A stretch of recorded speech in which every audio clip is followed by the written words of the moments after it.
Salut, chers apprenants, je suis Faska Osansi, professeur de SVT. Je suis ravi de vous apporter quelques éclaircissements à propos du premier chapitre de la dernière unité de la spécialité ou bien du deuxième baccalauréat Sciences Maths série A. Alors, vu cette actualité, on est obligé de vous préparer d'une façon globale des 6 cours qui restent pour terminer cette année. Alors, je vous invite à se concentrer afin d'apprendre, afin de mieux maîtriser et d'approfondir vos connaissances. Bien. Alors, le présent chapitre s'appelle l'étude quantitative de la variation ou bien ce qu'on appelle la biométrie. Alors là, on doit faire un peu, je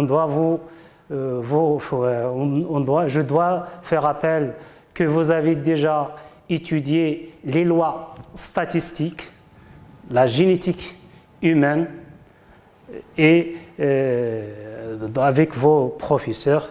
Alors, ce chapitre illustre une continuité de l'étude de la transmission des caractères héréditaires, à savoir la dimension quantitative. Qu'est-ce que ça veut dire? Alors là, concentrez-vous pour mieux comprendre, pour mieux cerner ce chapitre. Alors, allons-nous à quelques exemples. Comme vous voyez là, ici, dans le domaine agricole, on a quelques exemples illustratifs tels que le poids ou bien le volume du tubercule du pomme de terre, la longueur de la corolle des fleurs. Je peux ajouter d'autres exemples comme la quantité du lait produite par des vaches d'une ferme, le poids des nouveau-nés d'une population, d'un village, selon la population étudiée. En plus, je peux ajouter la taille d'un paramètre, plus la concentration d'une matière. Alors là, tout ça, comme vous pouvez le constater, c'est que ces paramètres, ils varient énormément. C'est-à-dire, ils se caractérisent par une grande variabilité. C'est-à-dire, ces caractères, on ne peut pas les maîtriser. Et la distinction entre les phénotypes, contrairement à ce que vous avez déjà vu dans les lois statistiques, la génétique humaine, c'est que ces caractères sont bien identifiables. Là, c'est un peu difficile. C'est pour cela les spécialistes, ils font appel à l'étude, ou bien ils ont recours à l'étude des quelques échantillons des populations, c'est-à-dire des paramètres d'une population, un seul paramètre, plusieurs paramètres, dans le sens d'améliorer la productivité, par exemple la production agricole par exemple, et ils vont aller comme ça. Cette étude leur permet de choisir, de sélectionner quelques races à des fins de productivité, à des fins de rendement, à des fins d'esthétique, et ainsi de suite. Alors là, les paramètres changent selon le domaine et selon les objectifs souhaités. Alors là, qu'est-ce qu'on doit retenir? C'est qu'on a quelques caractères difficiles à étudier d'une façon que vous avez déjà connue. Alors là, on doit faire appel à une science dite la biométrie, qui fait appel à l'étude d'un échantillon parmi une population afin de mieux sélectionner, mieux produire d'une façon plus élevée pour assurer une certaine amélioration. Alors là, on passe maintenant à traiter quelques exemples pour mieux concrétiser cette problématique. Alors là, avant ça, on a quelques questions à poser pour, évidemment, dans ce sens d'éclaircissement. Comment procède-t-on à l'étude quantitative de la variation, c'est-à-dire quand on veut étudier une population dont le paramètre se varie d'une façon quantitative, comment procède-t-on